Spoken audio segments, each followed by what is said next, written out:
Esta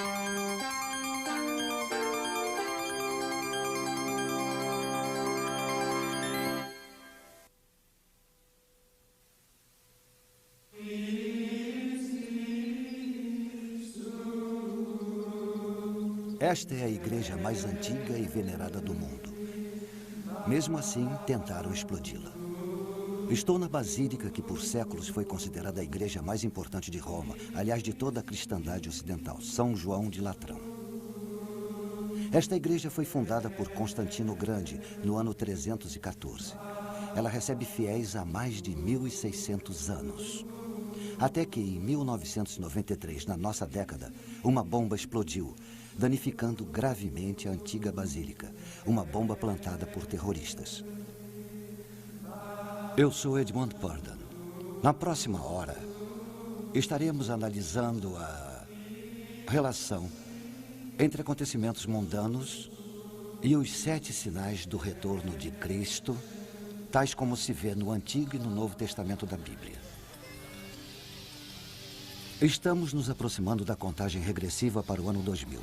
Muitas pessoas vivendo sob o calendário gregoriano veem uma relação entre os terríveis acontecimentos dos anos 90 e o novo milênio, que agora já está batendo à nossa porta. Milhões de fiéis veem o terrorismo, a queda moral e as catástrofes naturais que tanto marcam esta década como indícios que apontam para a segunda vinda de Jesus Cristo. Eles se perguntam, não será exatamente a nossa geração de que falaram os profetas quando fizeram suas predições? Terá chegado o final dos tempos? Milhões acreditam que deverá acontecer uma série de eventos antes que Cristo retorne para este mundo.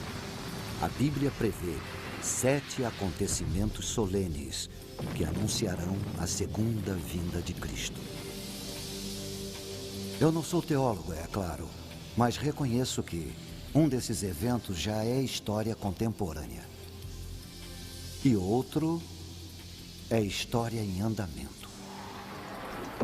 O primeiro evento, ou sinal, é o maior retorno ao lar da história humana e o mais sangrento.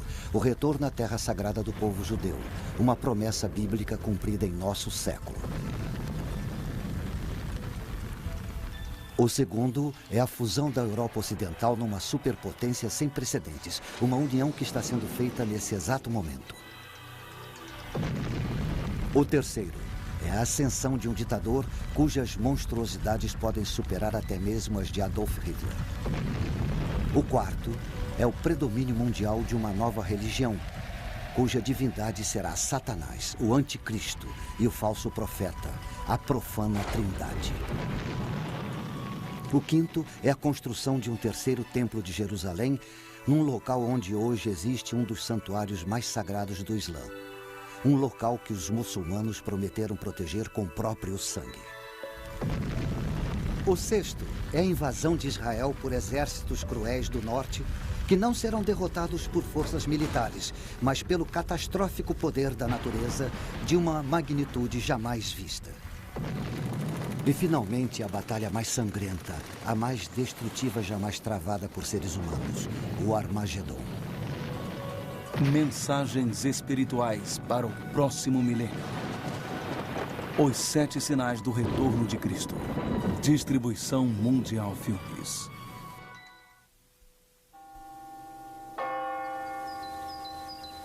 Mil anos antes de terem colocado a bomba, São João de Latrão era a igreja do Papa. Na véspera do Ano Novo, do ano de 999, o Papa Silvestre II fez uma missa aqui para uma congregação profundamente contrita, marca do arrependimento pelos seus pecados. Muitos dos ricos da congregação tinham doado suas terras, outros libertaram seus escravos. Agora aguardavam temerosos que os sinos da igreja finalmente anunciassem um novo milênio e a segunda vinda de Jesus Cristo.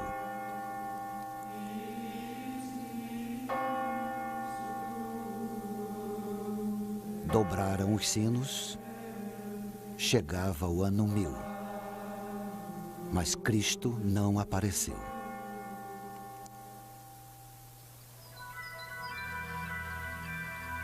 Sendo assim, o sol nasceu no primeiro dia do começo de um novo milênio.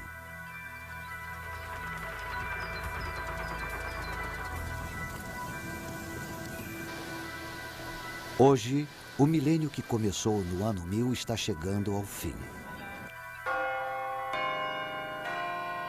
Algumas pessoas não têm dúvida de que o sino que irá dobrar no ano 2000 anunciará o retorno de Jesus Cristo.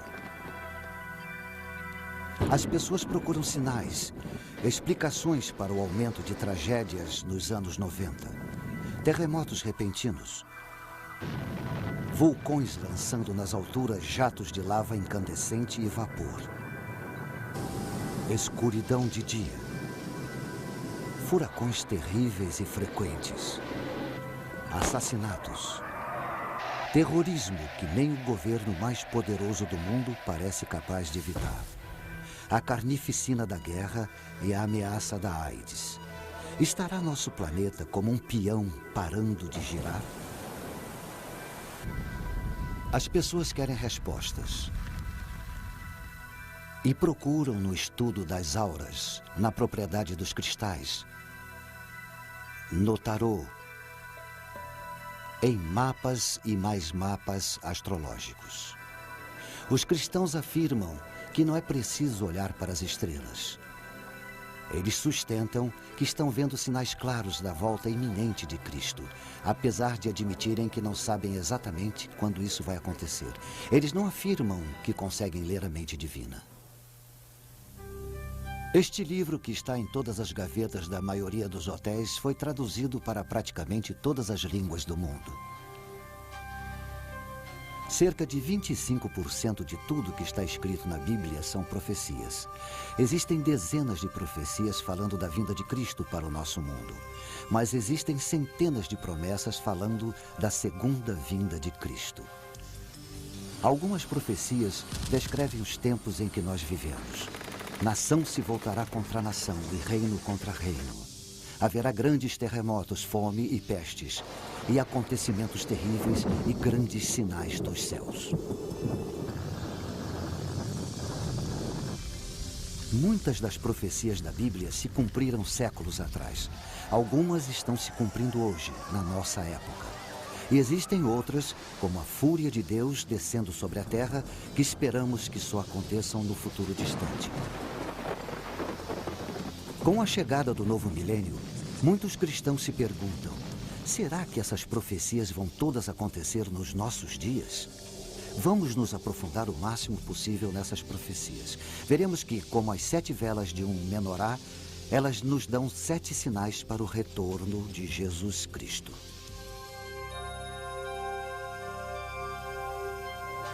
Vejamos o primeiro sinal, a devolução de Israel. As profecias são muito claras. Cristo não voltará para esse mundo antes que o povo judeu tenha de volta sua nacionalidade. No dia de Ano Novo do ano 1000, os cristãos não tinham o que temer.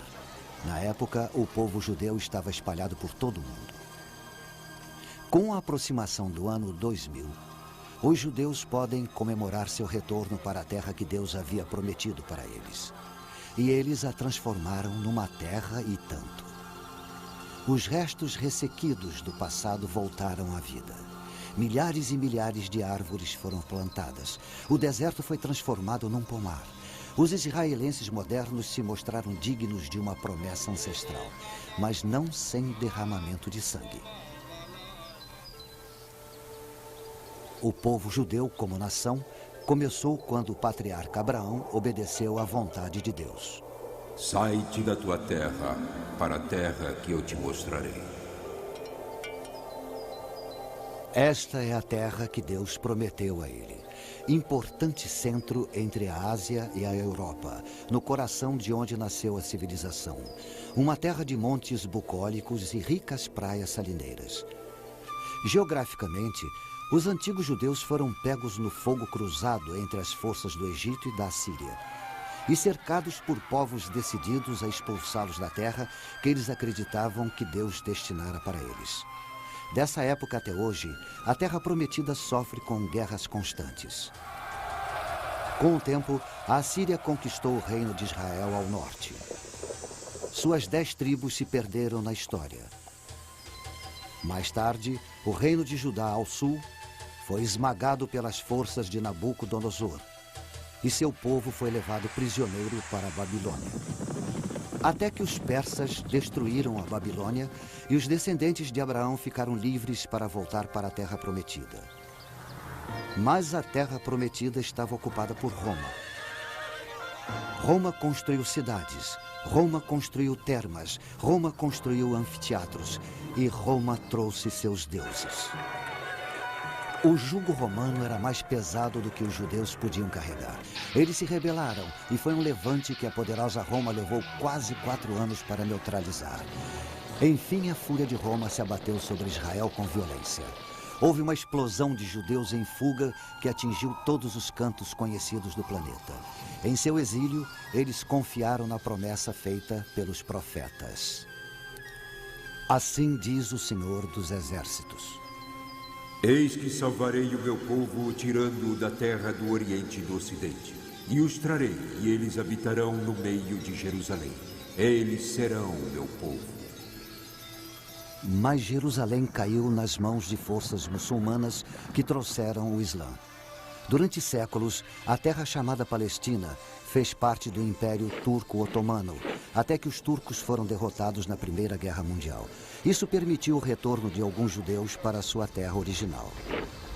Até que nos anos 30, da Alemanha nazista chegaram ondas de ódio aos judeus, que obscureceram as perseguições do passado.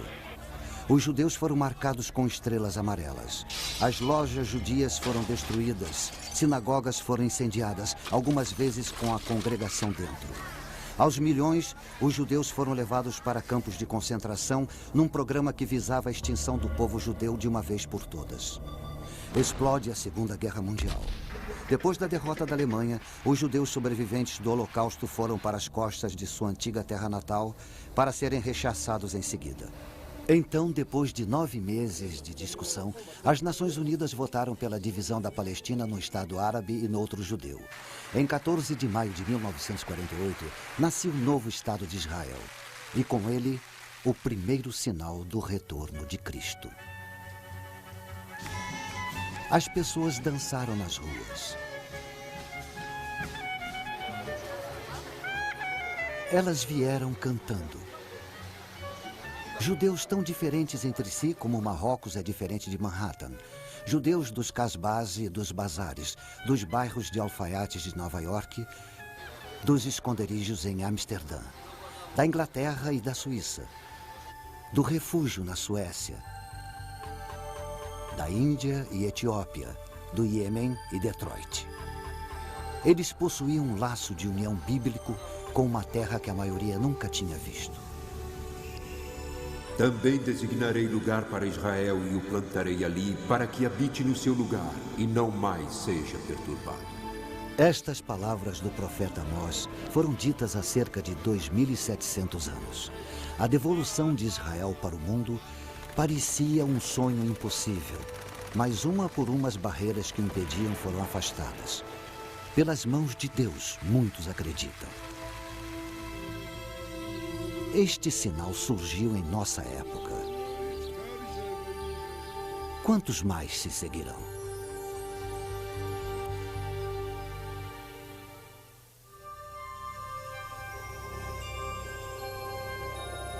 O segundo sinal, a Europa unida. Respondeu o rei: verdadeiramente o vosso Deus é Deus dos deuses, o Senhor dos reis e o revelador dos mistérios.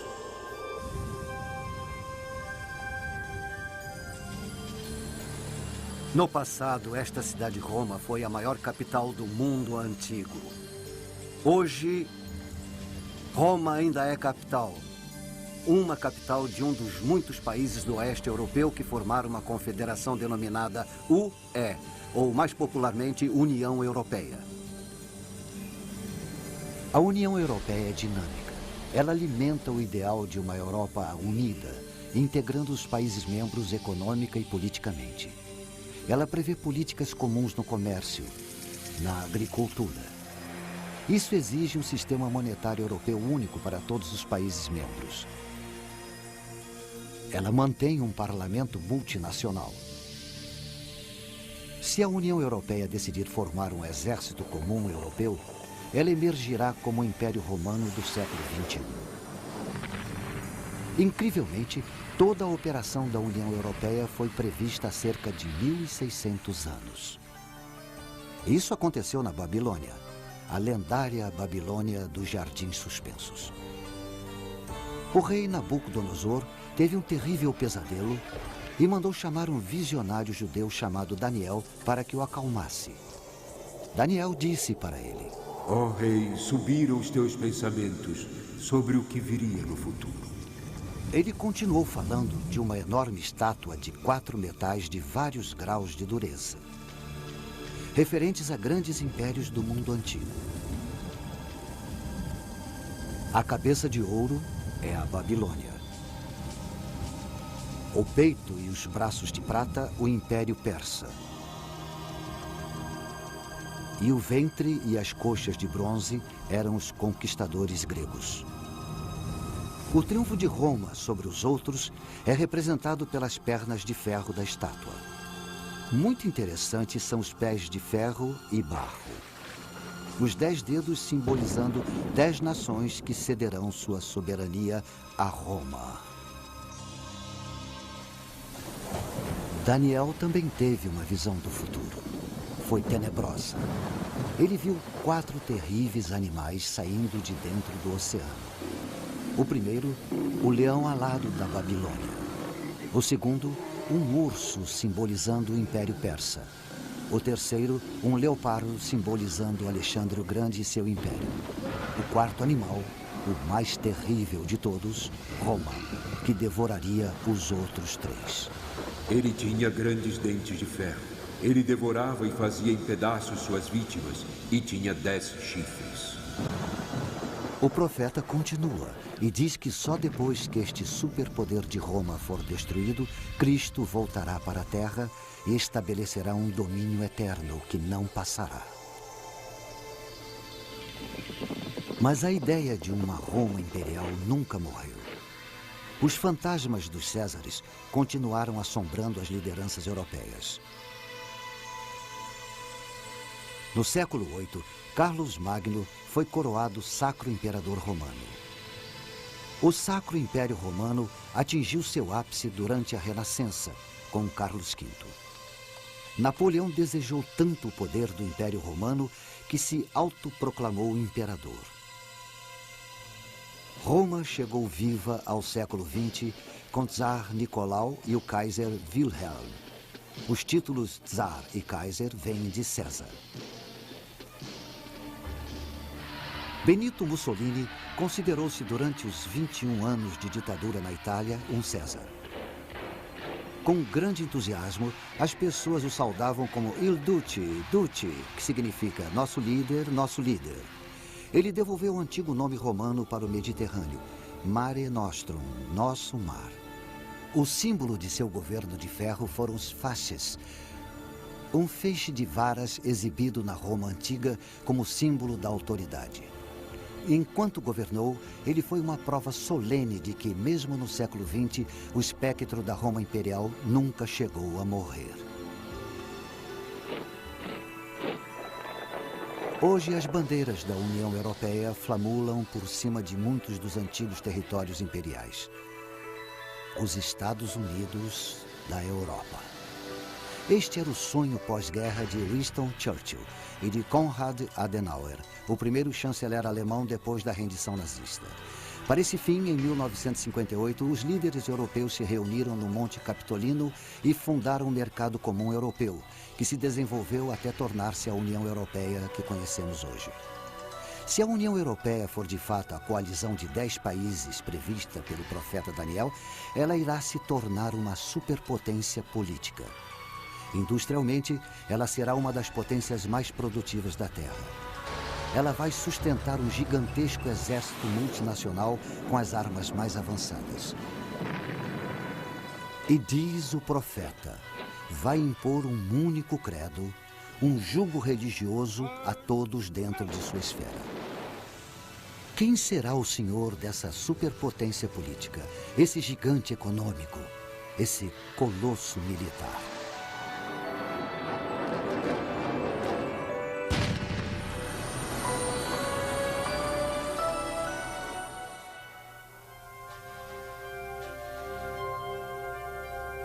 O terceiro sinal é a vinda do anticristo. E eis que entre eles subiu outro chifre, pequeno, diante do qual 3 dos primeiros chifres foram arrancados. E eis que neste chifre havia olhos como os de um homem, e uma boca que falava grandes coisas. O profeta Daniel previu a ascensão de um ditador de uma confederação de 10 países com quartel-general em Roma. Ele vai se posicionar contra Cristo nos últimos dias antes da segunda vinda. Ele previu um homem que arranca todos que se opõem a ele em sua ascensão até o poder absoluto.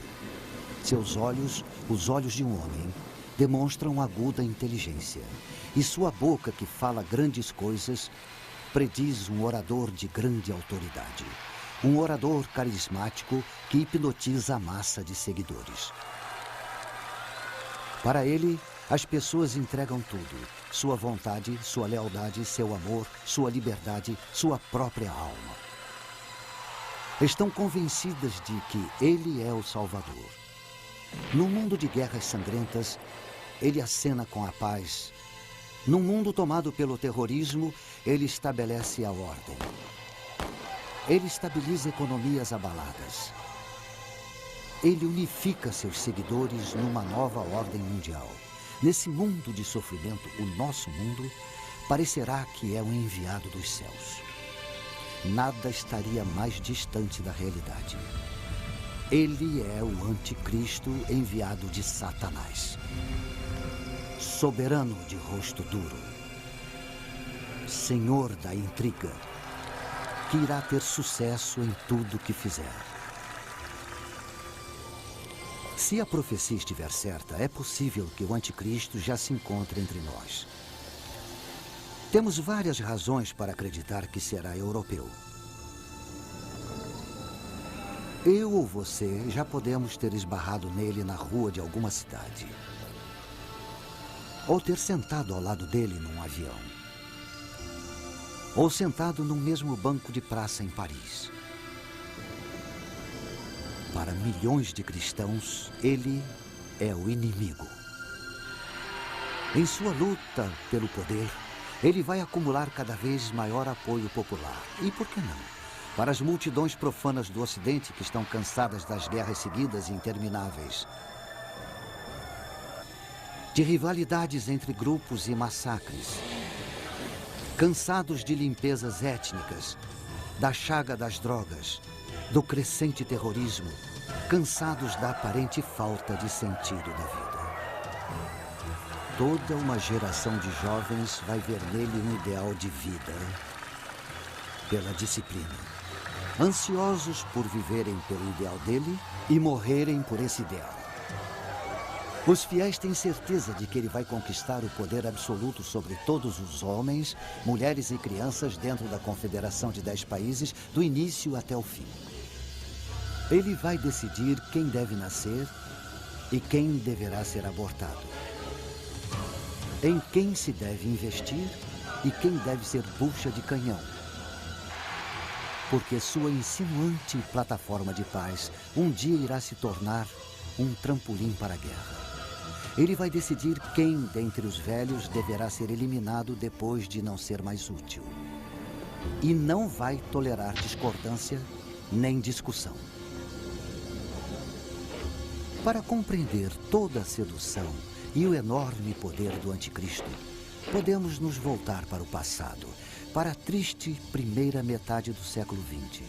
Adolf Hitler oferece uma visão plausível do que podemos esperar do anticristo.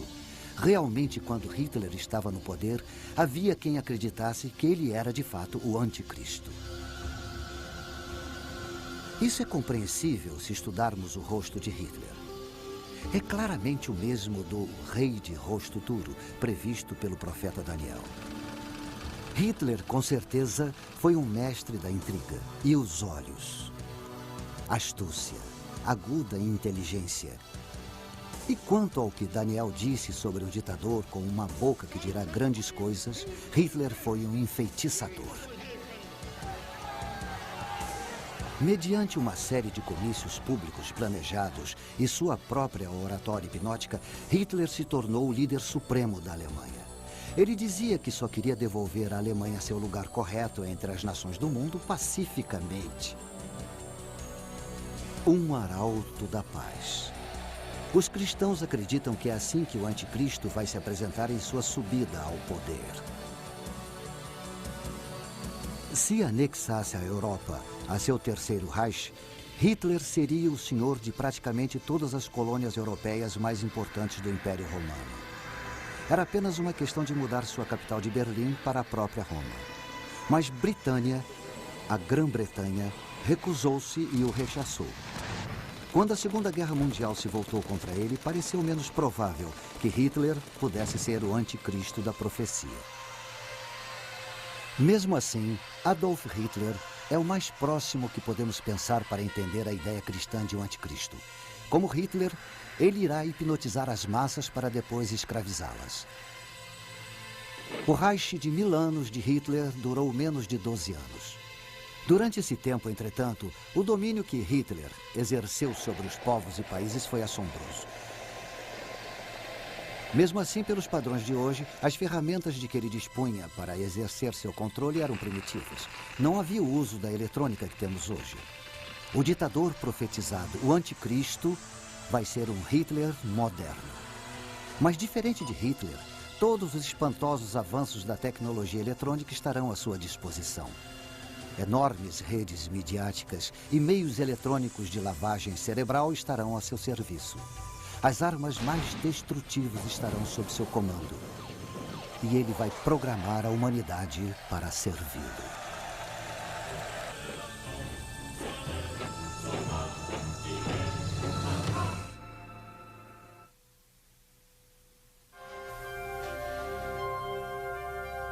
O quarto sinal.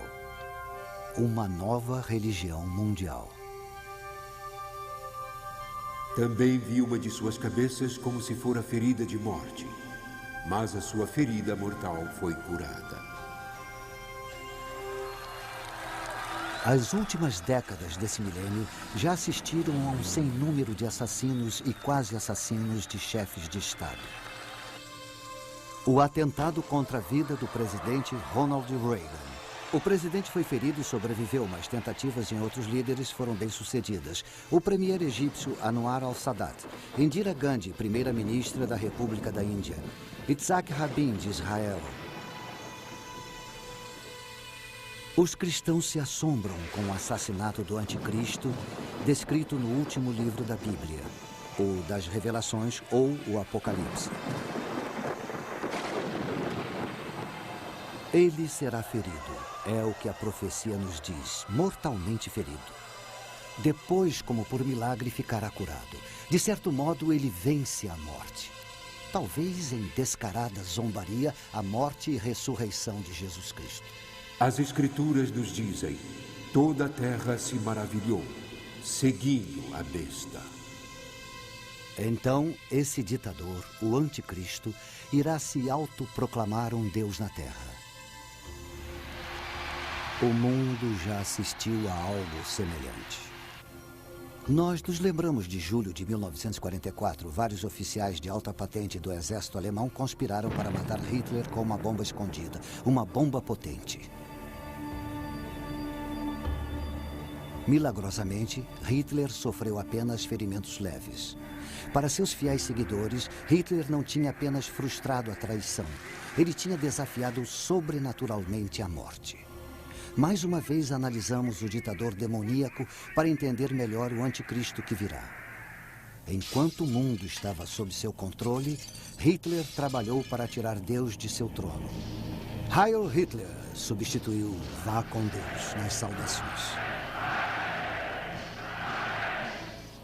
Nós vivemos por Hitler. Nós morremos por Hitler. Nosso Hitler, nosso Senhor, que impera no admirável mundo novo.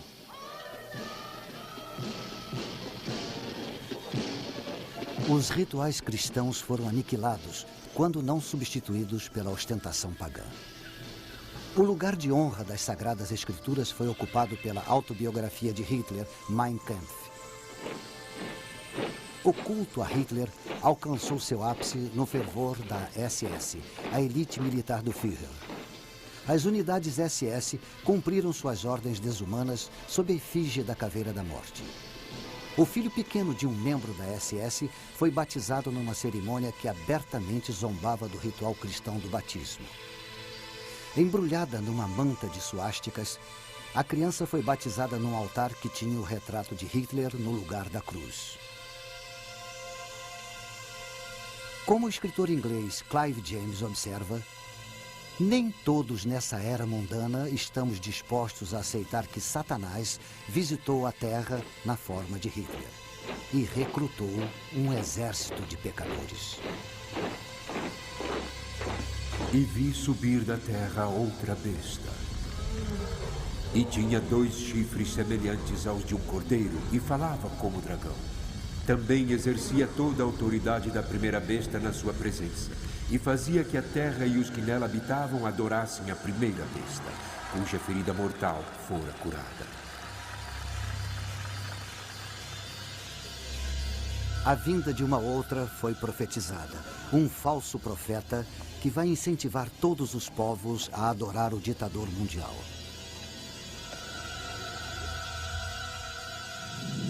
A Bíblia nos diz que ele vai fazer o fogo descer do céu.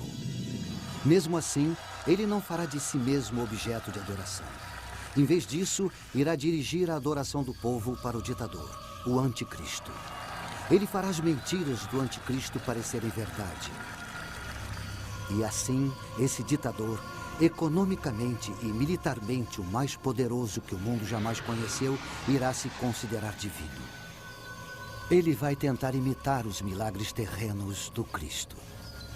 Se Jesus devolveu a visão aos cegos, ele vai empregar talvez tratamentos médicos ainda desconhecidos para a cegueira. Se Jesus fez os coxos andarem, ele poderá recuperar nervos e músculos atrofiados eletrônica ou quimicamente.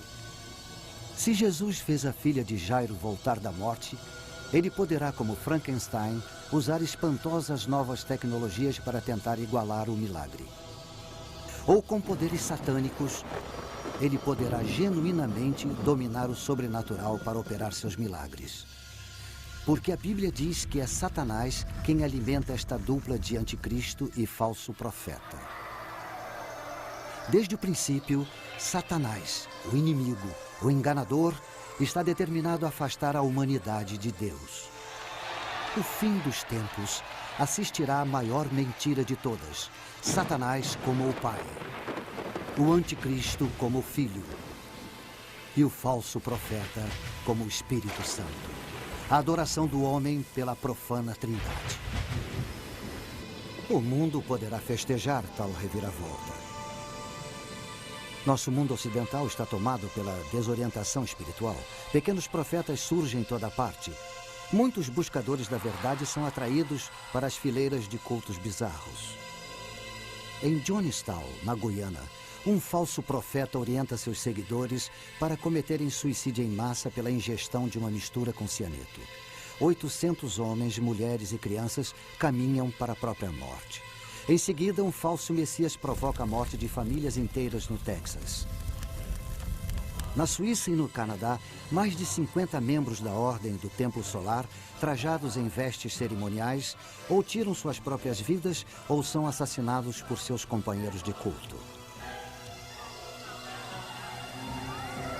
Os seguidores de outro falso profeta, uma autoproclamada reencarnação de Cristo e Buda, soltam um gás letal no metrô de Tóquio na hora do rush. Milhares de trabalhadores são hospitalizados, alguns morrem. Violência oriunda do fervor religioso. De fato, a adoração da profana Trindade pode não estar longe.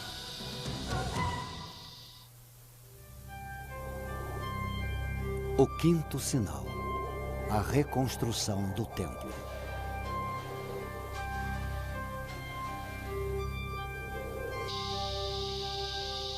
Foi-me dada uma cana semelhante a uma vara, e foi-me dito: levanta-te, mede o santuário de Deus e o altar e os que nele adoram.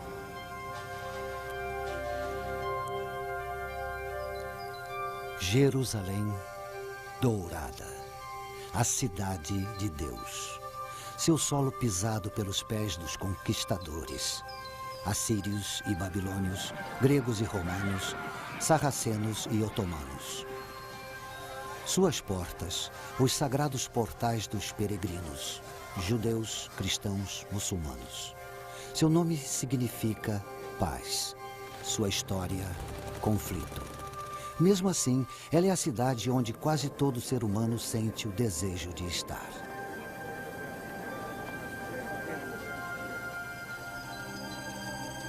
Este é o portão dourado de Jerusalém, silencioso perante a estrondosa profecia. Tanto judeus como cristãos tomam conta desse portão. Para os judeus, é o portão pelo qual o Messias vai entrar em Jerusalém e devolver a Israel sua glória do passado. Para os cristãos, é o portão pelo qual Jesus Cristo vai reentrar na sua cidade. Bem escolados nessas profecias, os otomanos muçulmanos lacraram o portão em 1530. E sabendo que o Messias, como um sumo sacerdote judeu, não pode atravessar um cemitério, construíram um bem grande na frente do portão. Esta é a coroa de Jerusalém, o templo do monte, o monte bíblico de Moriá e o centro da fé judaica. Apesar de ter apenas 35 acres, é o pedaço de terra mais disputado de todo o mundo. Foi aqui, como se vê nesse modelo, que o rei Salomão construiu o primeiro templo de Jerusalém, com os cedros do Líbano. Mas ele foi destruído em 586 a.C. por invasores babilônicos.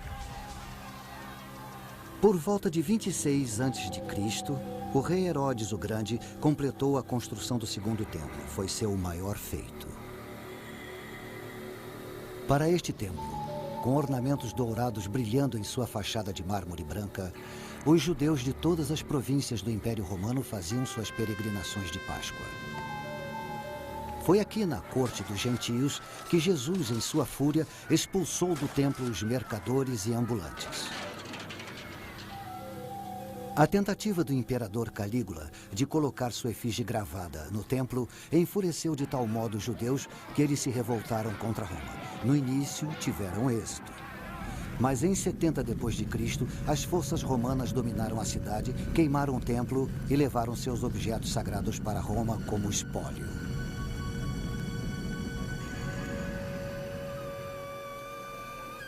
Tudo o que resta hoje dos templos de Jerusalém é uma parede de sustentação feita de pedras enormes de 15 metros de altura chamada Ha-Kotel, ou Muro das Lamentações.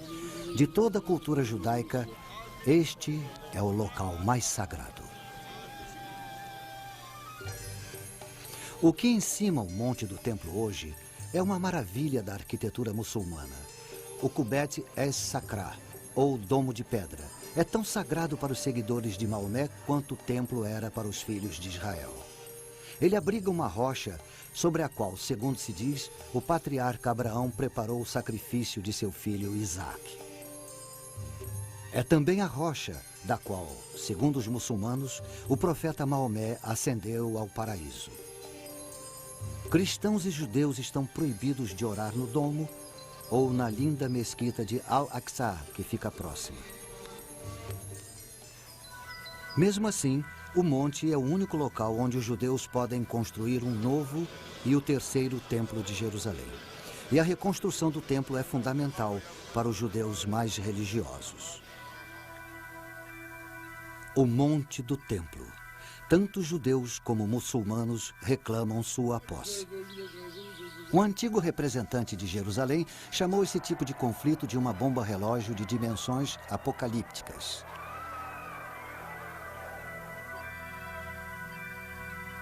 Por volta de 691 d.C., os muçulmanos terminaram de construir o Domo de Rocha. Ele está sobre o monte do templo há 1.300 anos.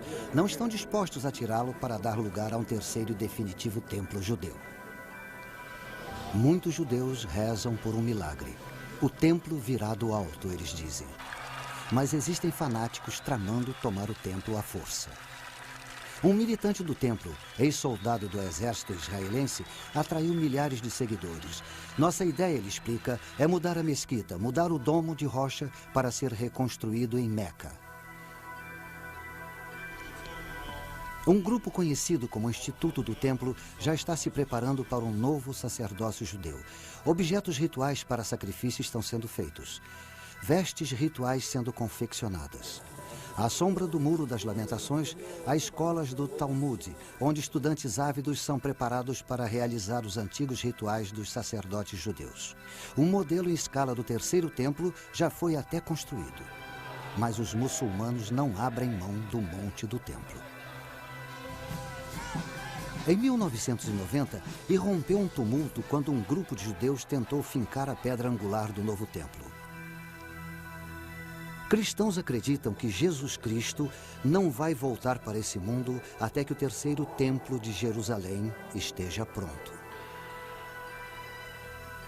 Como isso é possível com esta situação explosiva entre muçulmanos e judeus?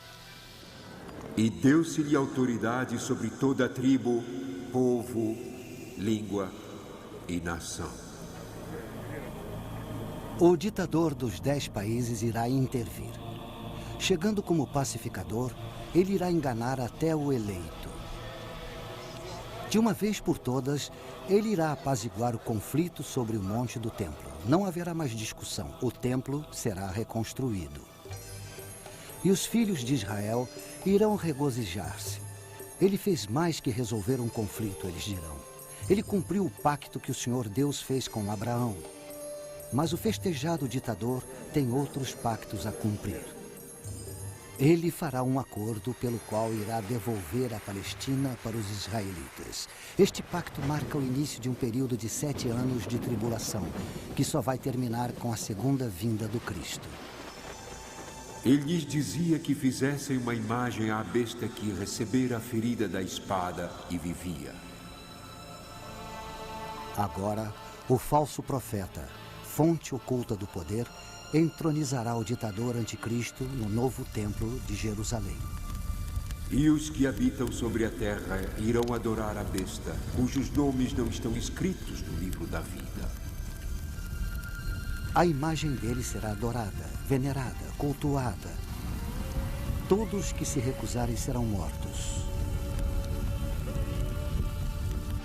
Os israelitas traídos reagirão como seus ancestrais fizeram quando o imperador Calígula tentou pôr sua imagem no templo deles. Vão se revoltar e lutar. E o ditador os fustiga com tal massacre que irá ofuscar o holocausto de Hitler.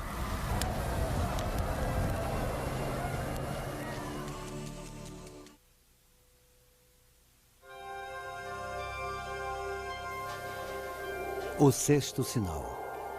Uma invasão de Israel pelo norte. Virás do teu lugar no extremo norte, tu e muitos povos contigo, e subirás contra o meu povo Israel como uma nuvem para cobrir a terra.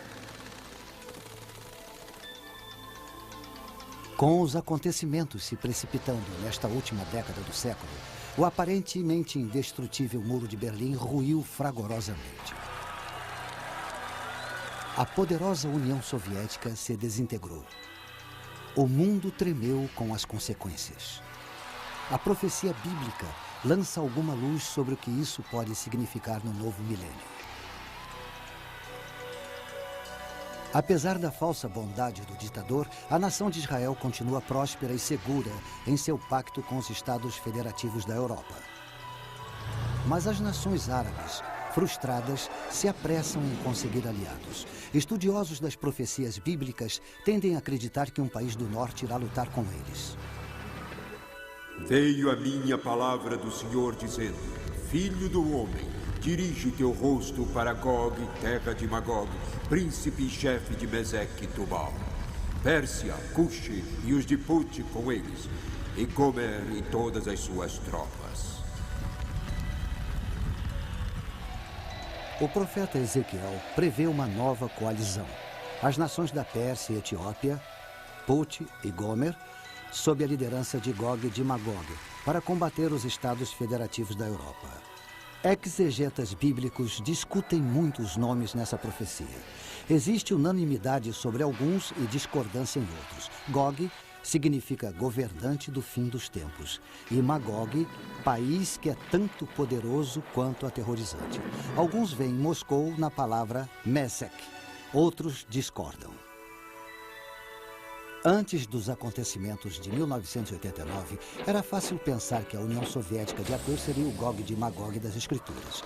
Com o fim da União Soviética, as opiniões foram repensadas e as antigas forças se agitam. A reunião é possível. Estudiosos têm certeza que a invasão virá do norte.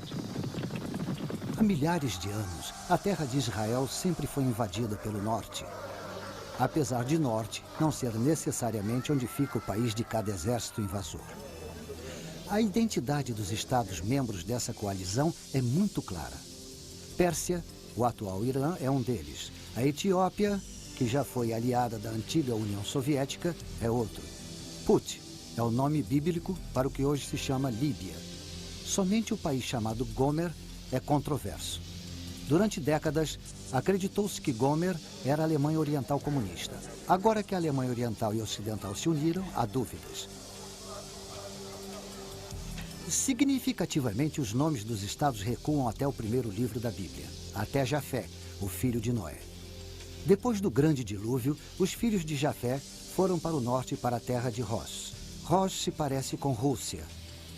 Mas como alguns sábios prudentemente nos lembram, o nome Rússia, derivado do varego Rus, que fundaram o reino de Kiev, não existia até o advento do século IX d.C. Não está claro por que os estados federativos da Europa não repelem o Gog de Magog e sua coalizão. O que está claro é que, enquanto Israel dorme na segurança de seu novo pacto, Gog e seus aliados atacam como uma nuvem para cobrir a terra.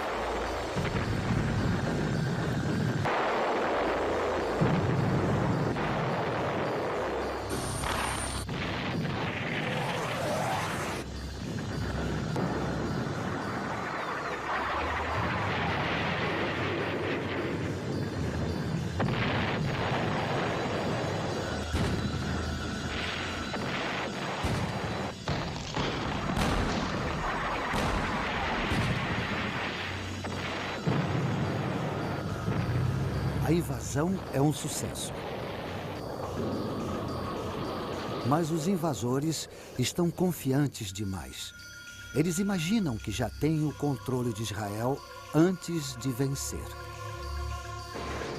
E chamarei contra ele a espada sobre todos os meus montes. Agora o próprio Senhor Deus mostra sua face ao lado de seu escolhido. Os peixes do mar, as aves do céu, os animais do campo, e todos os répteis que se arrastam sobre a terra, e todos os homens sobre a face da terra, tremerão diante da minha face. E os montes serão deitados abaixo, e os precipícios se desfarão, e todos os muros desabarão por terra.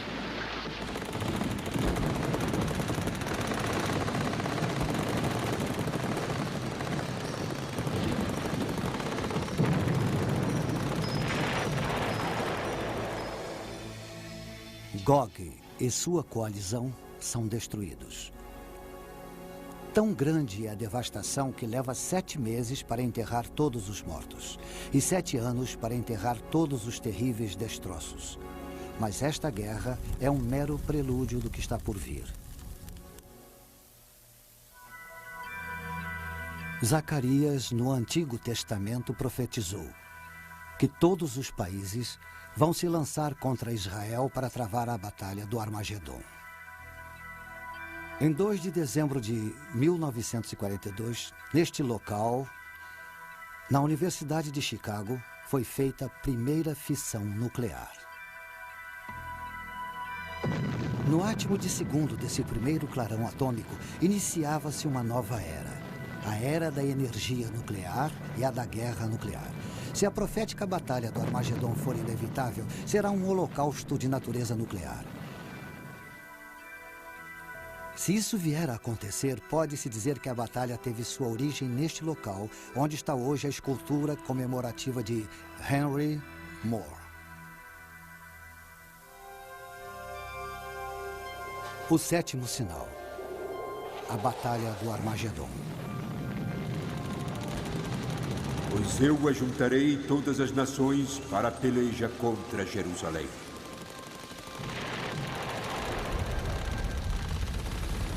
Zacarias, do Antigo Testamento, profetizou que todos os países vão lutar contra a terra de Israel para realizar a batalha. Ele previu uma batalha em que uma boa parte da raça humana irá morrer. O nome do lugar onde essa batalha será travada provoca arrepios só de ouvir. Armagedon. Os cristãos acreditam que toda a epopeia dos judeus é uma crônica dos esforços de Satanás para destruir o povo escolhido de Deus e para malograr o plano de Deus para a redenção da humanidade. O tempo é chegado em que esse adversário de Deus fará um grande último esforço para atingir seus objetivos.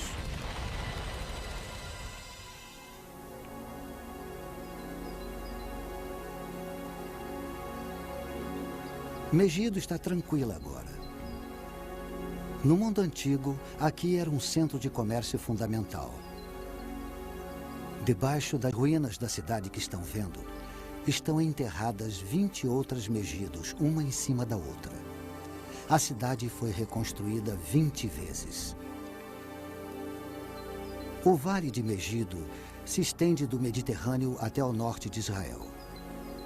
Quando Napoleão veio aqui, sua análise militar foi que, na planície de Megido, a natureza tinha criado seu maior campo de batalha. Nós conhecemos Megido melhor por seu outro nome, Armagedon. No interior dos gabinetes do ditador dos Estados Federativos da Europa e de seu falso profeta, o adversário de Deus alicia os inimigos do mundo para lutarem nesse amplo vale. Será a última batalha que o ser humano jamais irá travar. Eles virão de todos os cantos do mundo. Mais exércitos virão descendo do norte. Outros exércitos invadirão pelo sul. Chefiados pelo Deus da guerra, o único Deus que o anticristo irá reconhecer além de si mesmo, os Estados Federativos da Europa despacharão suas tropas de elite pelo ocidente. Tropas com armas superiores. Mas um exército em número incrivelmente superior vem vindo do Oriente, a leste do Eufrates. Como a profecia diz que o exército terá 200 milhões de homens, é de se suspeitar de uma coalizão das nações asiáticas encabeçada pela China. Do norte, sul, leste e oeste eles vêm, e o confronto é aqui.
E vi o céu aberto, e eis um cavalo branco, cujo cavaleiro chama-se Fiel e Verdadeiro. No manto sobre a sua coxa tem escrito o nome: Rei dos Reis e Senhor dos Senhores. Cristo, que retornou em sua glória, julga as nações ímpias.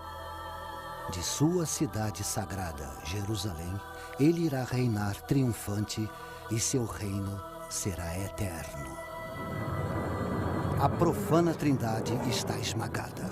Satanás foi banido para sempre. Os redimidos da humanidade vivem no êxtase do reino soberano de Deus sobre o universo.